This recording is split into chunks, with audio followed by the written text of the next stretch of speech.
Hi guys, so gusto kong i-share yung isa sa mga pinaka-favorite kong benefits ng RCBC credit card is yung UnliPay. Ano ba yung UnliPay na yan? Paano ba yan? Okay, kapag yung apps mo is RCBC Pulse app, may makikita ka dong UnliPay na icon. So, i-click mo lang yon, then yon, fill up mo lang doon yung mga kailangang i-fill up doon sa UnliPay na yon. Ang sa akin kasi yung pinili ko is yung GCash ng kapatid ko. Kasi guys, ang UnliPay, hindi siya pwedeng isend sa sariling account ha. Kasi may terms and condition at policy ng RCBC na kapag UnliPay yung inavail mo, dapat sa ibang tao mo isisend or kung sino man sa kapamilya mo, kapatid mo, or friends mo, doon mo dapat isisend yung perang hihiramin mo kapag sa UnliPay mo hiniram. Kapag yan yung process na ginawa mo. So, yun, 'di ba ha? Wag sa sarili mong account. Wag sa account na basta under ng name mo. Hindi pwede yun. Kasi baka masilip ka ni RCBC. Mababasa nyo naman yung mga terms and condition at policy dyan. So, yun, sinishare ko lang. Kasi may mga taong nag-try ng UnliPay, sinend nila sariling account. Though, nag-okay naman daw, pero syempre, baka masilip ko, baka mamaya mag-block pa yung account nyo. So, mahirap naman. So, at least aware kayo na pag UnliPay, isisend dapat sa account ng kapamilya nyo or relatives or friends. So, sa akin, yun na nga, out of curiosity, tinry ko yung UnliPay. Sinend ko sa GCash ng kapatid ko. So, yun, nag-okay siya. So, nag-try akong mag-UnliPay ng 1,000, tas 4,000. So, alam nyo ba, yung pinakagustong-gusto ko sa UnliPay, di ba, nang hiram ako ng 4,000.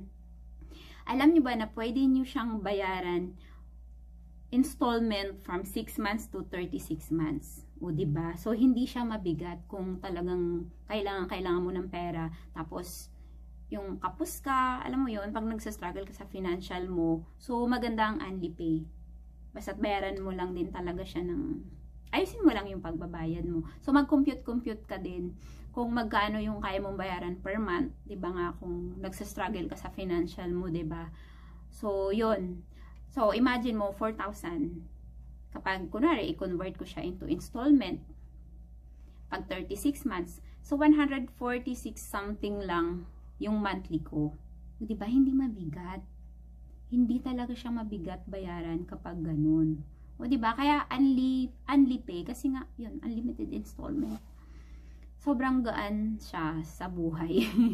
Magaan sa buhay, guys, ang UnliPay, diba? So, yun. Kaya, pero, syempre, advice ko lang sa mga mag-a-avail ng UnliPay, compute din muna. Check nyo din yung sarili nyo, yung kapasidad nyo, to pay, diba? Yung capacity nyo to pay. Kung kaya nyo bang bayaran yung ganito. Kasi pwede naman ng 6 months, diba? Pwede naman ng 9 months, 12 months, 24 months. So, compute din nyo muna kung alin yung mas magaan sa inyo. Kasi hanggang 36 months naman, diba? At, okay, pwede pa rin pala yung 1,000 na hihiramin nyo. O, diba? Mas mura yun kapag in-installment mo siya ng 36 months, diba? So, yun. So, magaan siya. Magaan para sa akin ng UnliPay. Napakaganda ng benefits at privilege ng RCBC. Para sa akin, parang benefits, privilege. Para sa akin, yun yung tawag ko dun. Kasi, napakaganda eh. Magaan siya. Hindi siya mahirap. Hindi siya pahirap sa buhay.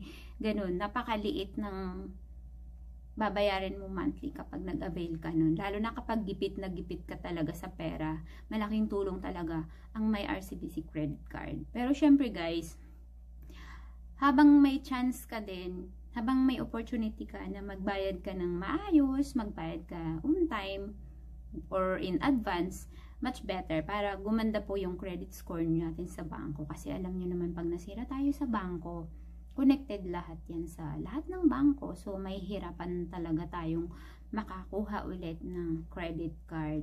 So, yun. Hindi masama ang credit card kung gagamitin mo talaga ito ng tama at gagamitin mo ng may disiplina. So, yun. Control, self-discipline is the key. So, yun guys. So, sana sa mga nag-iisip kung gustong magkaroon ng RCBC credit card. Guys, go nyo na kasi maganda ang benefits ng RCBC. So, yun lang. Na-share ko lang.